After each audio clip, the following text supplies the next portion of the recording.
The Galactic Council collectively gasped, terror coursing through alien veins as they watched through the Hazari viewscreen. Something no race had seen and lived to speak of, the HSS Indomitable, a genuine human warship, was dropping out of FTL into the Hazari home system. Roy Adams, the battle-scarred captain, stood rigidly on the bridge of the looming vessel, his eyes narrowing as hundreds of Hazari warships filled his sights.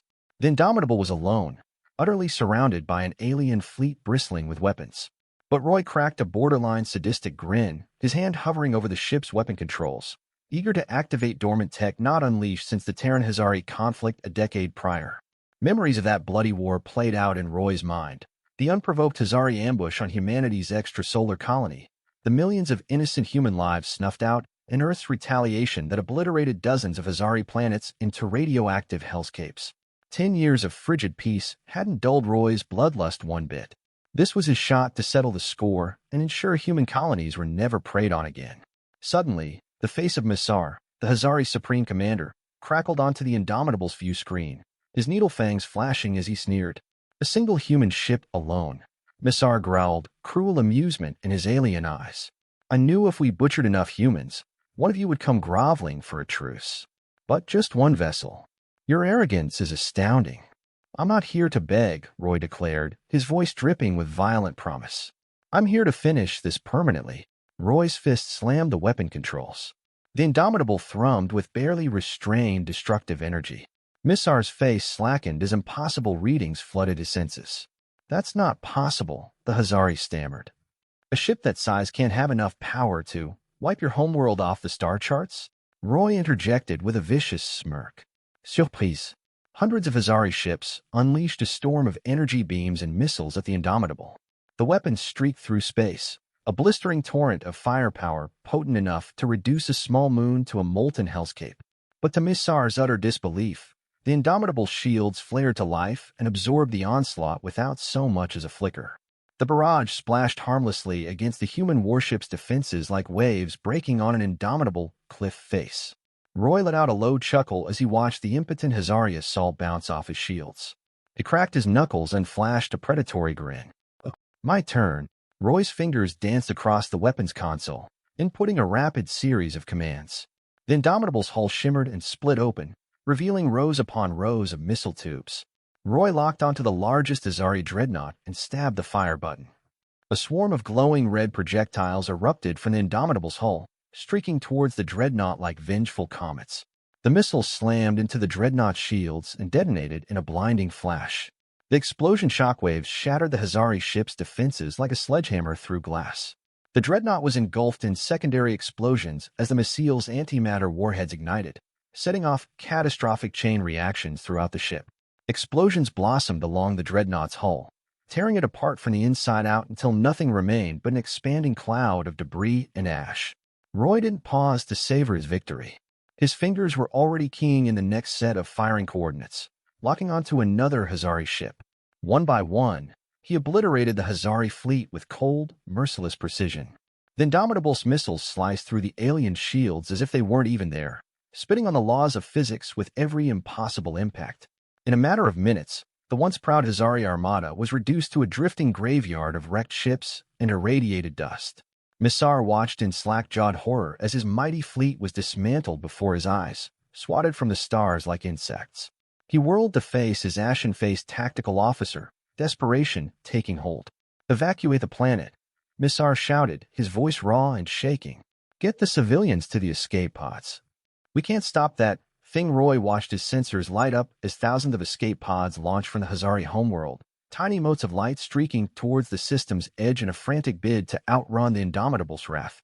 His finger hovered over the firing button, the pods nothing more than defenseless targets on his targeting display. Every atom in his body screamed to push the button and finish the job, but then he hesitated. His finger trembled over the console, unwilling to descend. These were civilians in those pods. Innocents. As much as he despised the Hazari, slaughtering helpless noncombatants would make him no better than the monsters who'd butchered human colonists all those years ago. With a heavy sigh, he lowered his hand.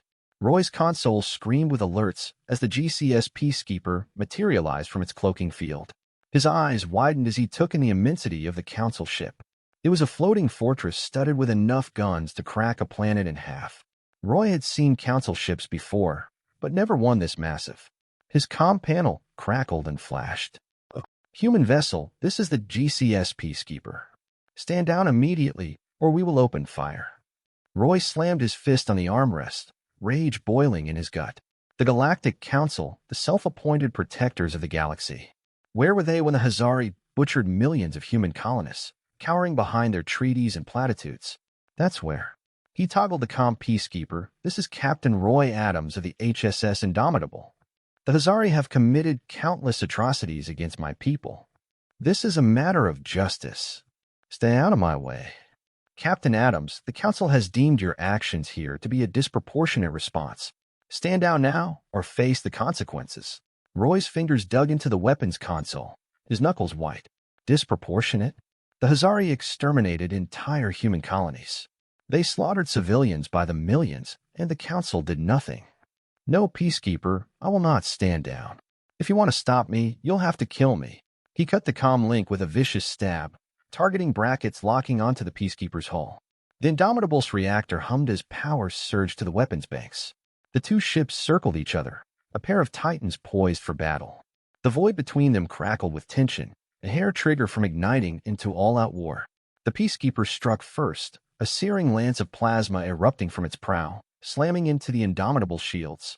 The human ship shuddered under the impact, its defenses straining to absorb the blow. Roy roared as he returned fire, a salvo of missiles streaking towards the Council vessel. They impacted against the Peacekeeper's shields, flaring brilliantly but inflicting minimal damage. Roy cursed under his breath. The Council ship's technology was leaps and bounds ahead of the Hazaris.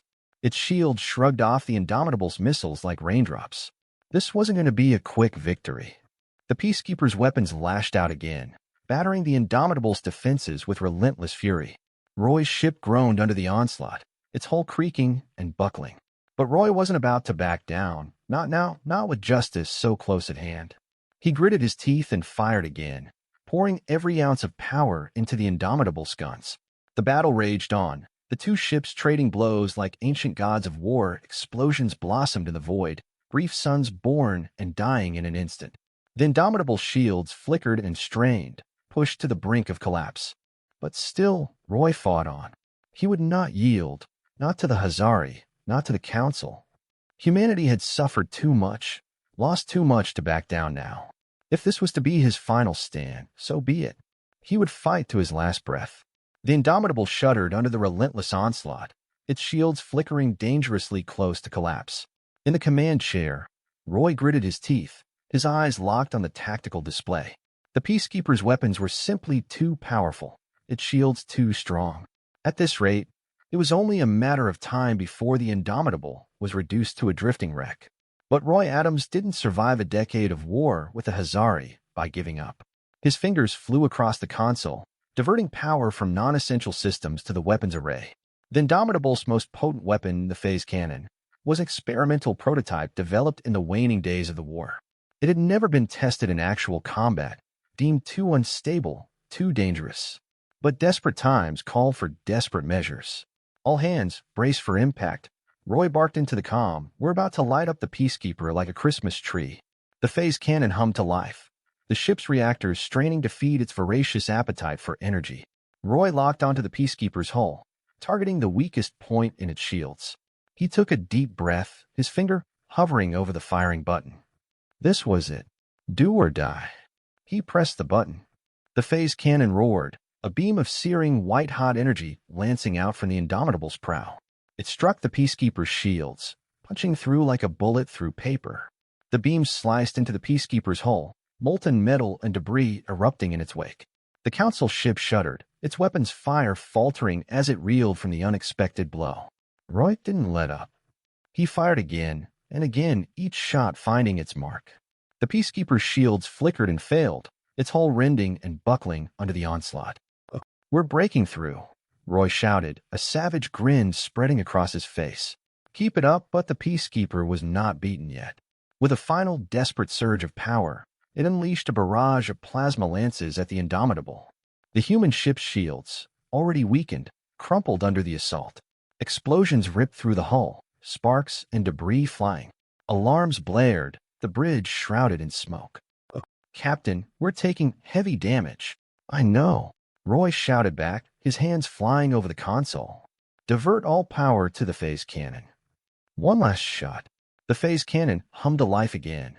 The ship's reactors pushed to their limit. Roy locked onto the Peacekeeper's reactor core, his eyes narrowing in determination. This was it. The final blow. He fired. The beam lanced out, piercing the Council ship's hull and striking the reactor. For a heartbeat, nothing happened. Then the Peacekeeper erupted in a blinding explosion, a supernova of fire and metal. The shockwave slammed into the Indomitable, tearing through its battered hull. The bridge shuddered, consoles sparking and exploding. Roy was thrown from his chair, hitting the deck hard. He groaned, pushing himself to his feet. The view screen flickered, showing the drifting wreck of the Peacekeeper. They had won, but at what cost? The Indomitable was barely holding together, its hull a twisted wreck. Roy stumbled to his chair, his vision swimming. All hands, he rasped into the comm. Prepare for emergency evac. We did it.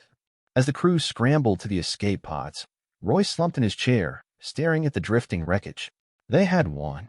The Hazari and the Council would think twice before crossing humanity again. But the price had been high. Too high. He closed his eyes, letting out a weary sigh. War had a way of stripping away the illusions of glory and honor, leaving only the cold, hard truth. Victory was just another word for survival. As the escape pods launched, Roy watched the Indomitable drift away, a lone sentinel in the void. This wasn't the end. Humanity had faced extinction and emerged stronger. They would rebuild, they would endure. And one day, they would thrive. Roy took a deep breath, a spark of hope kindling in his chest. The future was uncertain, but one thing was clear. Humanity would not go quietly into the night. They would fight, they would survive, and they would prevail. The escape pods scattered into the void, tiny beacons of hope amid the wreckage. Roy sat in his pod, watching as the Indomitable drifted further away. The Council ships moved in to collect survivors, their presence both a relief and a reminder of the fragile peace. Roy's pod was picked up by a Council shuttle, and he was escorted to the GCS Resolution, another massive Council ship, this one tasked with maintaining order in the aftermath. Upon arriving on the Resolution, Roy was immediately taken to a holding cell. The Council was not going to let his actions go unexamined. As he waited, he was joined by survivors from the Indomitable, their faces reflecting a mix of relief and uncertainty. Hours later, Roy was escorted to an interrogation chamber, where a stern-faced Council officer awaited him. The Council officer introduced herself as Commander Talia Varis. She wasted no time, her questions sharp and precise.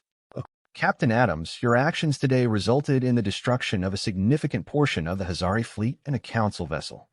Do you understand the gravity of what you've done? Roy met her gaze unflinchingly. I did what was necessary to protect humanity. The Hazari needed to understand that they can't prey on us without consequences. Commander Varis leaned back, her expression unreadable. The Council will review your actions, Captain. But know this, while we understand your motives, the scale of your retaliation cannot be ignored. There will be consequences. Roy nodded. I accept that. But the Hazari had to be stopped. If the Council had acted sooner, perhaps it wouldn't have come to this. As the days passed, Roy remained in custody, awaiting the Council's decision. During this time, he received an unexpected visitor, Ambassador Kendra Hollis, Earth's representative to the Galactic Council. She entered his cell with a calm, determined expression. Captain Adams, I'm here to help. The Council is divided on how to handle this situation. Some see you as a hero, others view you as a rogue element. We need to present a strong case. Kendra and Roy spent hours reviewing the events leading up to the battle, compiling evidence and testimonies from the Indomitable's crew. They aimed to demonstrate that Roy's actions, while extreme, were driven by necessity and a desire to protect humanity. Kendra also worked behind the scenes, leveraging her political connections to garner support within the Council. The day of the trial arrived. The Council chamber was filled with representatives from various species, their expressions ranging from curiosity to hostility. Roy stood before them, flanked by Kendra and his crew. The prosecution laid out their case, emphasizing the destruction and loss of life. When it was their turn, Kendra spoke passionately, detailing the horrors humanity had faced and the Council's inaction. After hours of deliberation, the Council reconvened to deliver their verdict. The room fell silent as the chief counselor stood to speak. Captain Roy Adams, this council finds your actions to be excessive and in violation of our treaties. However, we also recognize the failure of this body to adequately address the threat posed by the Hazari. Therefore, you will be stripped of your command and barred from serving in any military capacity. Further punitive measures are suspended in recognition of your service and the mitigating circumstances. Roy accepted the verdict with a mix of relief and resignation. He had expected worse. As he exited the chamber, Kendra walked beside him. This isn't the end, Roy. There's still work to be done. Humanity needs strong leaders, both in and out of the military. We can rebuild and ensure that nothing like this ever happens again. Roy was assigned a civilian advisory role, working alongside Kendra and other leaders to strengthen Earth's defenses and diplomatic ties. He found the transition challenging, but his determination never wavered. He threw himself into his new duties, using his experience and insights to prepare humanity for future threats. In the following months, Roy traveled to various human colonies and council worlds, advocating for greater cooperation and mutual defense. He met with Hazari representatives, working towards a fragile but hopeful reconciliation. The memories of the war remained, but there was a growing understanding that continued conflict would benefit no one. Years passed, and Roy's efforts bore fruit. Humanity became a respected member of the Galactic Council, their colonies thriving under the protection of newfound alliances. Roy, though no longer a captain, remained a symbol of resilience and determination. He watched as a new generation of leaders emerged, inspired by his actions and dedicated to a brighter future. In his later years, Roy often found himself reflecting on his journey. The battles fought, the sacrifices made, and the lessons learned. He visited the memorials for those lost in the war, paying his respects and finding solace in the progress humanity had achieved. The galaxy was still a dangerous place, but Roy knew that humanity would face whatever challenges came their way with courage and unity. Roy trained a group of young cadets, sharing his experiences and instilling in them the values of honor, duty, and compassion. He saw in them the future of humanity, a future that would continue to strive for peace and justice. As he watched them graduate and take their places among the stars, he felt a deep sense of pride and hope. Roy Adams passed away peacefully, surrounded by friends and family. His legacy lived on in the hearts and minds of those he had inspired. Statues were erected in his honor, and his name became synonymous with bravery and sacrifice. The galaxy remembered him not just as a warrior, but as a man who fought for what he believed in and helped shape a better future for all. Years after Roy's passing, the galaxy continued to evolve. The alliances and peace treaties he helped establish held firm, but new challenges emerged. The Council faced internal strife, with rising tensions between member species over resources, territory, and political influence. Humanity, under the leadership of those inspired by Roy, remained a stabilizing force, advocating for dialogue and cooperation. On the fringes of Council space, a new threat began to rise. A faction known as the Revanchists, disillusioned with the Council's perceived weaknesses, started to gain influence. They advocated for a return to a more militant and authoritarian approach, arguing that the galaxy could only be secured through strength and domination. Their rhetoric resonated with those who had suffered under the current regime's inefficiencies and corruption. Among humanity's new leaders was Admiral Elena Carter, a protege of Roy Adams. She had grown up hearing stories of his bravery and strategic brilliance, and she aimed to carry on his legacy. Elena was known for her diplomatic skills, but she was also a formidable tactician. As the Revanchist influence grew, she found herself at the forefront of efforts to counter their ideology and maintain the fragile peace. The Revanchists, led by a charismatic but ruthless figure named Tormac Dracos, began launching attacks on Council outposts and vulnerable colonies. Their goal was to incite fear and demonstrate the Council's inability to protect its members. Admiral Carter, recognizing the threat, convened an emergency summit of the Council's military leaders. "We cannot let fear drive us to war," she said, her voice steady. "But we must show that we can and will defend our people." The Revanchists set their sights on Valtor Prime, a strategic planet with rich resources and a key position in Council space. Admiral Carter led a coalition fleet to defend the planet, drawing on the tactics and principles she had learned from Roy. The battle was fierce, with both sides suffering heavy losses. But Elena's leadership and the resolve of her allies turned a tide, and the Revanchists were forced to retreat. In the aftermath of the battle, Admiral Carter sought new alliances to strengthen the Council's position. She reached out to former enemies, including factions within the Hazari, who had also been targeted by the revanchists. These efforts led to a surprising but pragmatic alliance, united by the common goal of preserving peace and stability in the galaxy. While military efforts continued, Elena understood that true victory required winning hearts and minds. She launched a series of diplomatic missions to address the underlying grievances that fueled support for the revanchists. By addressing economic disparities, ensuring fair resource distribution, and promoting mutual respect among species, she worked to undermine the revanchist appeal. As the Council's efforts to counter the revanchists gained momentum, Elena discovered that there were traitors within their ranks. High-ranking officials, driven by greed and power, were secretly aiding the enemy. The revelation threatened to unravel everything they had worked for. Elena, determined to root out the corruption, launched an internal investigation with the help of trusted allies. The investigation revealed a web of deceit that reached the highest levels of the Council. Elena faced a difficult choice: expose the traitors and risk further destabilizing the Council, or handle the matter quietly to maintain unity. She chose the former, believing that only through transparency and justice could they hope to rebuild trust. The exposure of the traitors led to a period of intense upheaval.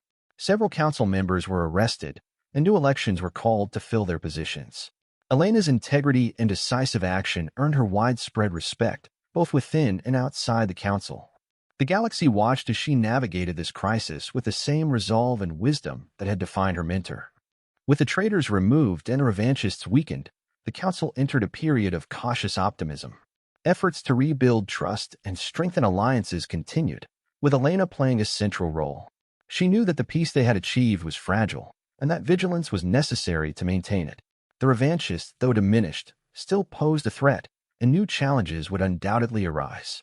Admiral Carter, reflecting on the lessons of the past, proposed a new vision for the Council.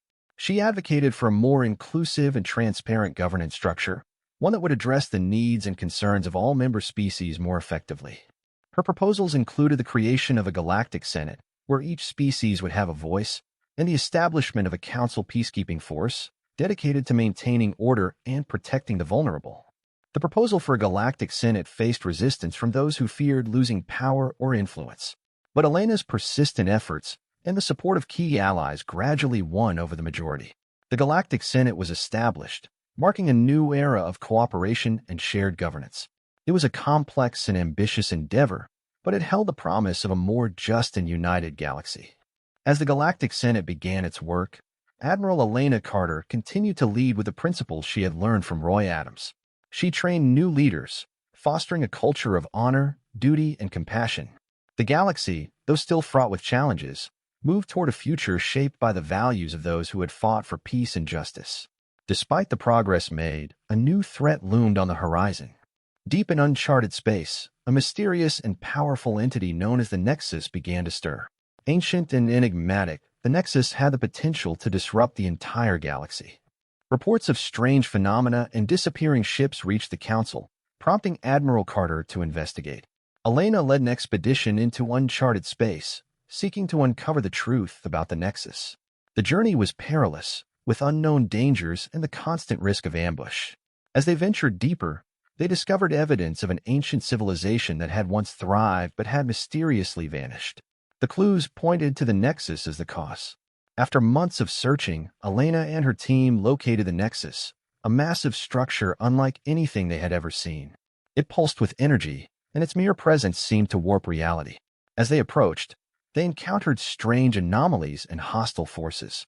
The Nexus, it seemed, was both a source of immense power and a sentinel guarding against intruders. Elena realized that the Nexus posed a threat not just to her expedition, but to the entire galaxy. It had to be neutralized, but doing so would require a coordinated effort and immense bravery. She called for reinforcements from the Council and her allies, preparing for a final confrontation. The battle that ensued was epic, with the fate of the galaxy hanging in the balance. In the heat of battle, Elena made a daring decision. She led a small team into the heart of the Nexus, aiming to disable its core. The mission was fraught with danger, and many lives were lost. But through sheer determination and courage, they succeeded in neutralizing the Nexus. The structure collapsed, and the anomalies ceased, but the cost was high. With the Nexus neutralized, the galaxy breathed a collective sigh of relief. The threat had been averted, and the sacrifices of those who fought would be remembered. Admiral Elena Carter, though wounded, returned as a hero. The Council, inspired by her leadership, redoubled its efforts to build a united and resilient galaxy. The galaxy continued to evolve, shaped by the legacy of Roy Adams and the new generation of leaders he had inspired. Statues of both Roy and Elena stood side by side, symbols of courage and hope.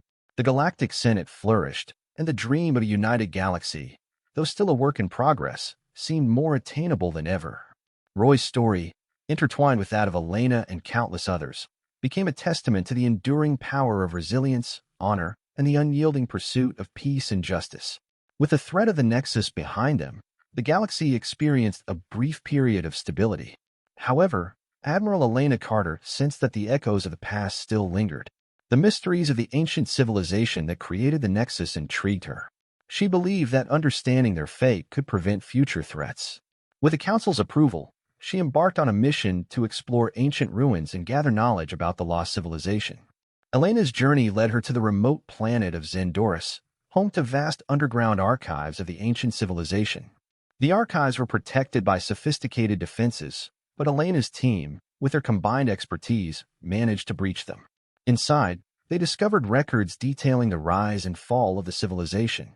It became clear that the Nexus was originally intended as a means of harnessing and controlling a mysterious energy source called the ether.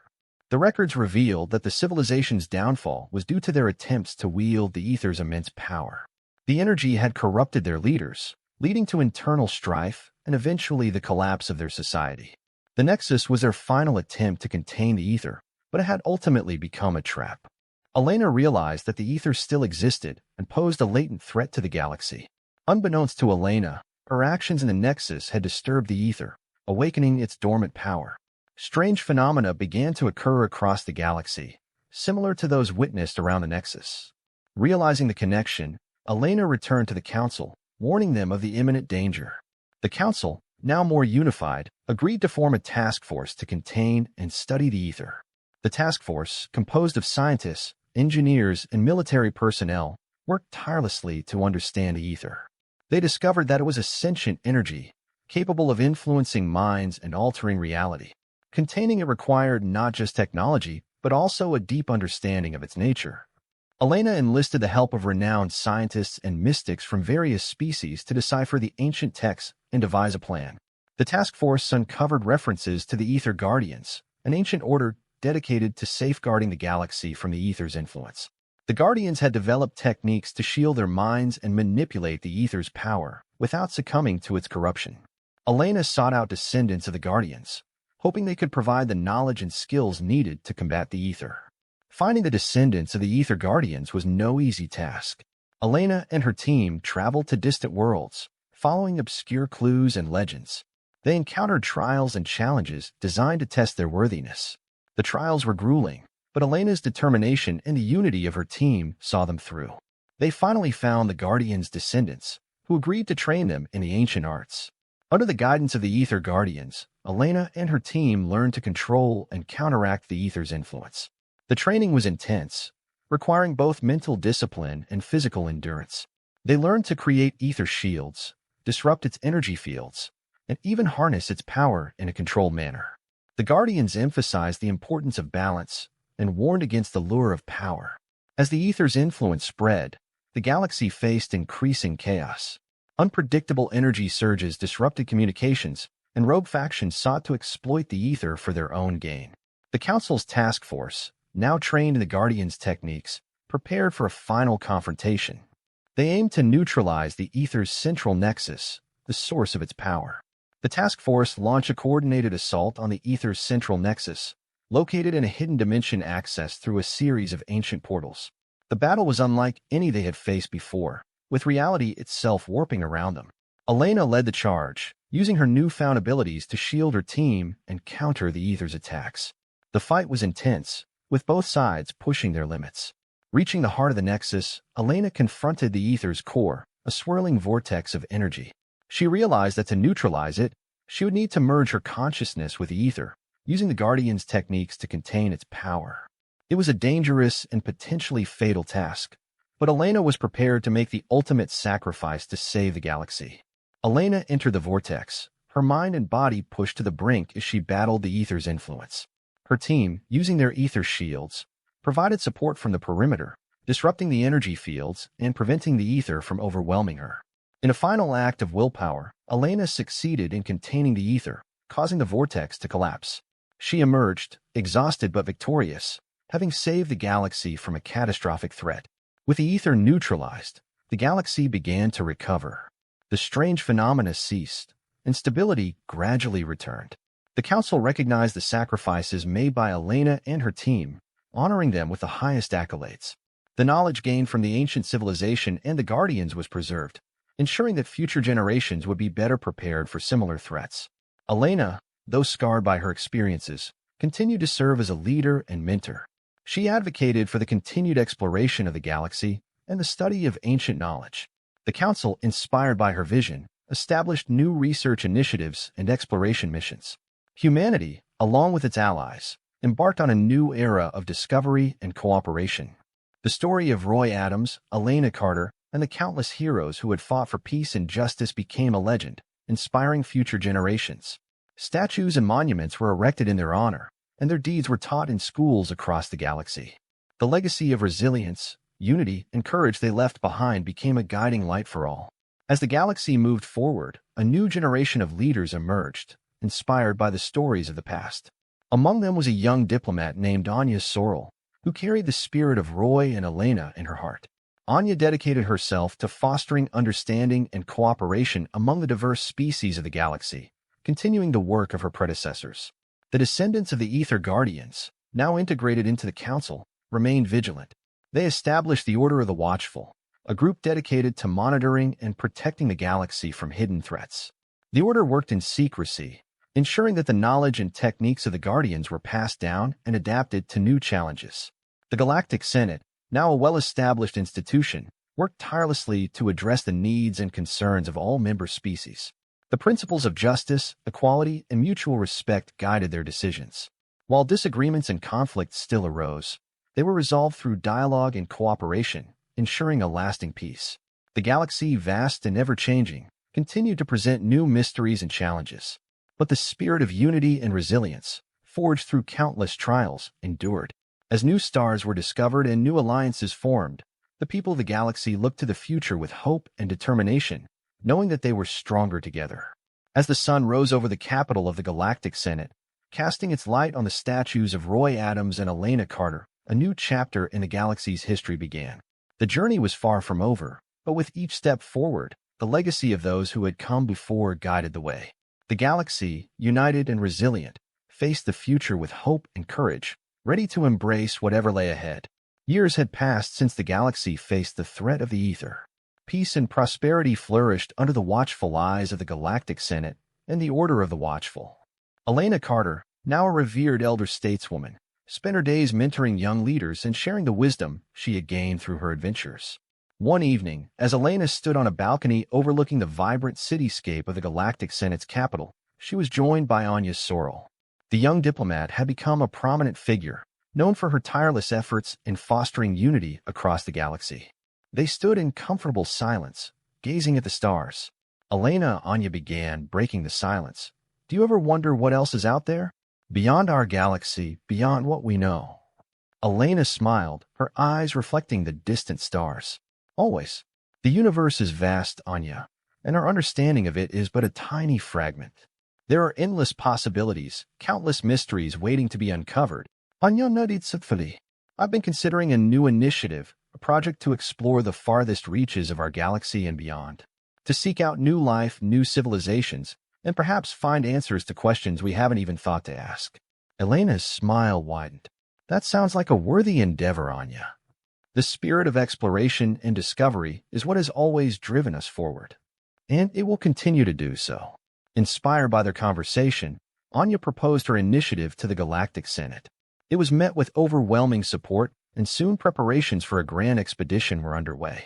Scientists, explorers, and adventurers from across the galaxy eagerly volunteered, driven by the same insatiable curiosity that had propelled their predecessors.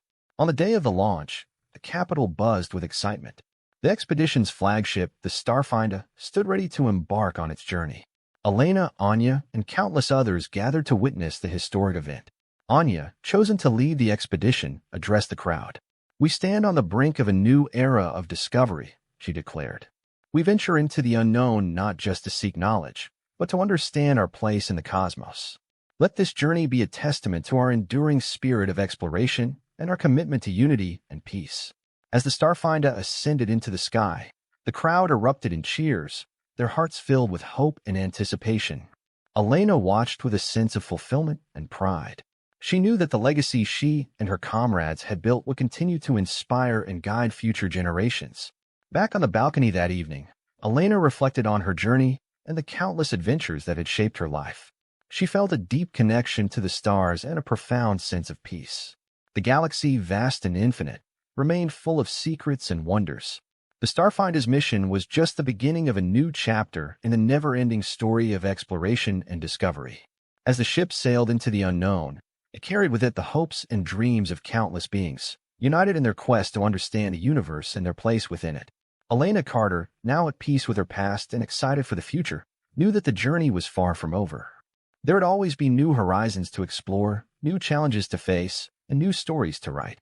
The galaxy, united in its diversity and resilience, looked to the stars with hope and determination, ready to embrace whatever lay ahead. And so, the story of humanity and its allies continued, an ever-evolving tapestry of adventures, discoveries, and dreams.